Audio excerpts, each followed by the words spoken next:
hak guna bangunan di dalam laut. Ada juga hak milik atau surat hak milik. Itu siapa yang menerbitkan kalau bukan lagi lembaga-lembaga negara? Berarti artinya ada pejabat-pejabat atau oknum-oknum yang sudah ikut terlibat, bahwa Tangerang sangat dekat dengan ibu kota, tapi praktik neokolonialisme tetap berlanjut. Bagaimana dengan kasus isu Laut Natuna Selatan, kawan-kawan? Bagaimana dengan Laut Sabang, dengan Laut Maroke, dengan Laut Papua, dengan laut-laut Kalimantan dan laut-laut lain?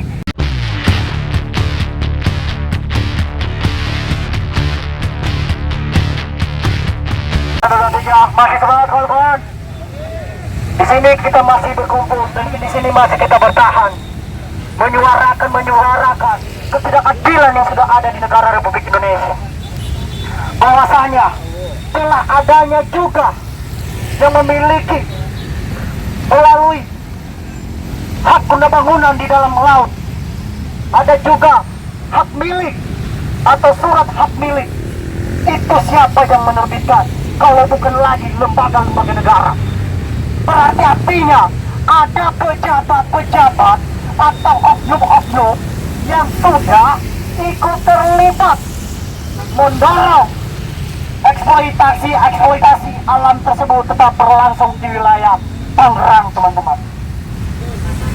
Tentunya hal demikian merupakan sebuah ancaman kedaulatan sebuah bangsa, di mana sebuah negara menyerah kepada para korporasi-korporasi yang memang itu adalah sebuah mega proyek besar. Pertanyaannya, buat siapa pembangunan tersebut?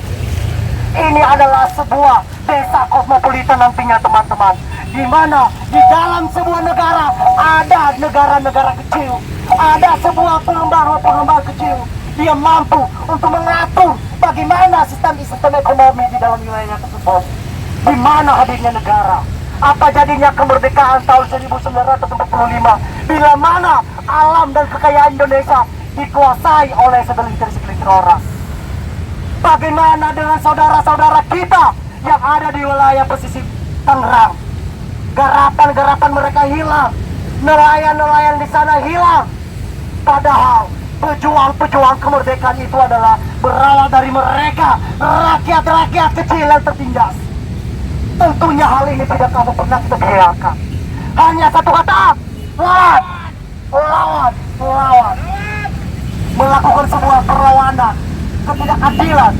Bukan dilihat ada berapa yang memperjuangkannya. Satu orang pun mampu menegakkan keadilan, teman-teman. Bukan dilihat dari berapa ribu-ribu yang menunjukkan keadilan, tapi dilihat bagaimana mahasiswa dan pemuda Tangerang hari ini menjadi akal dan pikiran daripada rakyat untuk merubah paradigma pola pikir yang hari ini ada juga premanisme yang ikut terlibat menakutkan masyarakat yang ikut melakukan perlawanan. Sepakat, teman-teman? Sepakat, teman-teman? Oleh sebab itu, kita di sini juga mendorong Kementerian Kelautan dan Perikanan yang bertanggung jawab terhadap kedaulatan maritim, terhadap kedaulatan negara saat ini, teman-teman. Dia harus bertanggung jawab untuk menuntaskan siapa dalang di balik pembangunan, pemagaran bambu di Kelautan Tangerang. Kita juga mendorong bagaimana Dinas Kelautan Provinsi Banten ikut adil juga harus meluruskan, karena telah adanya hak kepemilikan di laut-laut tersebut. Kita juga mendesak bagaimana Menko Polhukam memberikan tekanan kepada bawah-bawahannya agar segera melakukan pemeriksaan khususnya kepada aparatur desa, pejabat pemerintahan Kabupaten Tangerang yang sudah ikut terlibat, atau dinas-dinas terkait, atau mafia-mafia, para tokoh yang dimana pada saat ini para tokoh Tangerang sekarang ini sangat berlimpah ganda itu harta dan kekayaannya. Itu disebabkan oleh apa? Pastinya itu disebabkan oleh adanya suap menyuap yang dilakukan oleh para korporasi. Mungkin ini awal mula pergerakan dari kabupaten sudah nyampe di pusat. 2 hari, 3 hari ke depan bakal kita akan berlipat ganda teman-teman. Kita terus menyuarakan kebenaran-kebenaran ini. Jangan sampai ketidakadilan mati. Jangan sampai ketidakadilan ini mati teman-teman. Ketidakadilan ini harus jauh dari atas tata bumi Ibu Pertiwi. Sepakat teman-teman? Sepakat teman-teman? Masih semangat teman-teman? Masih semangat teman-teman? Masih semangat? Kepada teman-teman yang ingin menyampaikan aspirasinya dan persilakan. Saya Nabila.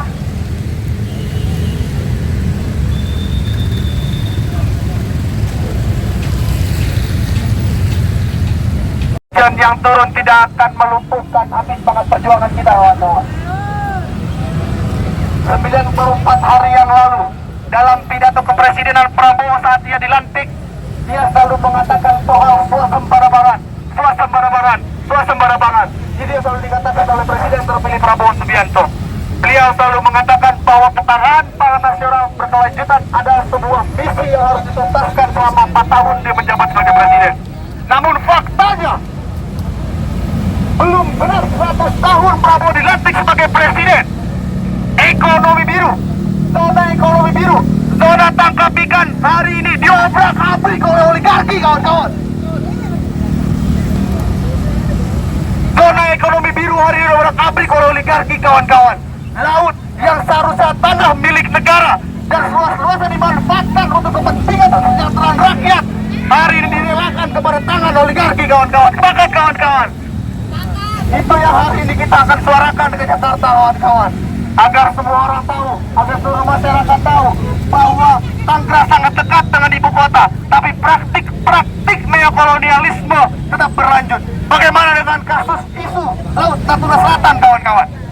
Bagaimana dengan Laut Sabang, dengan Laut Maroke, dengan Laut Papua, dengan laut-laut Kalimantan dan laut-laut lain yang jauh dari ibu kota, kawan-kawan? Tangerang sangat dekat dengan ibu kota, tapi praktik-praktik tersebut, praktik-praktik neo-imperialisme masih berlangsung di sana, kawan-kawan. Tanah laut sekarang disengketakan, tanah laut sekarang dianggap tanah timbul, tanah laut sekarang akan dimiliki oleh korporasi-korporasi besar demi keuntungan kelompok mereka, kawan-kawan. Maka menurut hemat saya adalah satu kemustahilan 4 tahun ke depan menuju ketahanan pangan nasional berkelanjutan seperti versi yang dikatakan oleh Presiden terpilih Prabowo Subianto. Maka kawan-kawan, bahwasanya tidak akan terpenuhi, tidak akan terindahkan cita-cita tersebut jika Presiden tidak serius dalam menangani hal-hal seperti ini. Ini adalah hal kecil untuk Presiden.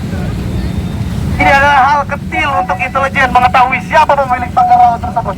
Ini adalah hal kecil bagi negara untuk menyelesaikan masalah-masalah kerakyatan, kawan-kawan. Maka kawan-kawan, maka dari itu hari ini kita menuntut kepada Presiden agar membuka mata, mendengar dengan hati nurani, mengimplementasikan, mengaplikasikan, mengejawantahkan cita-cita revolusi 17 Agustus 1945, di mana kita sepakat menjadi satu bangsa yang merdeka dan menjadi satu bangsa yang anti penjajahan. Satu kesatuan sebuah bangsa dalam satu negara menuju sosialisme Indonesia. Sepakat, kawan-kawan?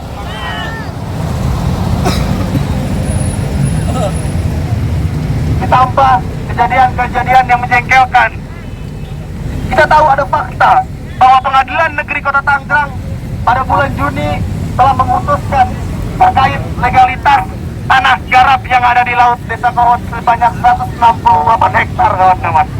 168 hektar tanah tersebut sudah inkrah putusan di Pengadilan Negeri bahwa tanah tersebut adalah ilegal dengan berkas-berkas yang dianggap ilegal dan tidak sah, kawan-kawan. Tapi kenapa BPN kemarin mengisahkan ada 200 lebih SHGB dan SHM di wilayah Laut Tangerang, kawan-kawan? Ini harus dipertanyakan, ini harus diusut tuntas, ini harus dikritisi, dan ini harus kita kawal. Pertarungan pemikiran antara mahasiswa, pemuda, masyarakat versus oligarki dan juga pemerintah yang pura-pura tidak tahu hari ini mengorbankan kita semua. Sepakat, kawan-kawan? Masyarakat tidak ingin dikorbankan. Reklamasi untuk siapa? Proyek strategis nasional untuk siapa? Karena faktanya tidak ada proyek strategis nasional yang tidak membenturkan dengan masalah rakyat. Tidak ada proyek strategis nasional yang mensejahterakan masyarakat. Semua adalah kepentingan oligarki, semua adalah kepentingan kapitalis semua yang menggerogoti negara kita dari dalam, kawan-kawan. Baru beberapa tahun yang lalu, kita juga sempat mengawal proyek strategis nasional pembangunan jalan tol Jor 2. Kawan-kawan masih ingat? Itu katanya proyek strategis nasional. Tapi berapa jumlah masyarakat yang teraniaya, kawan-kawan? Berapa jumlah masyarakat yang menunggu kepastian dari negara sampai akhirnya mati tanpa menemukan keputusan tersebut. Bahkan sampai tahun ini saya masih memperjuangkan hak tersebut. Lagi-lagi ini adalah proyek strategis nasional, kawan-kawan. Sertifikat tanah diganjal oleh SPH, sertifikat tanah diganjal oleh Hak Garap, sertifikat tanah diganjal oleh SGB yang dikeluarkan oleh BPN. Singkatnya, saya menyimpulkan bahwa BPN bukan Badan Pertanahan Nasional, tapi BPN adalah badan pengkhianat negara, kawan-kawan. Bahkan, kawan-kawan, maka dari itu kita akan menuntut pada Presiden Prabowo untuk memecat Menteri ATR BPN yang hal ini pro pada kapitalisme dan oligarki, kawan-kawan. Bahkan, kawan-kawan. Oke, selanjutnya kawan-kawan ini menyampaikan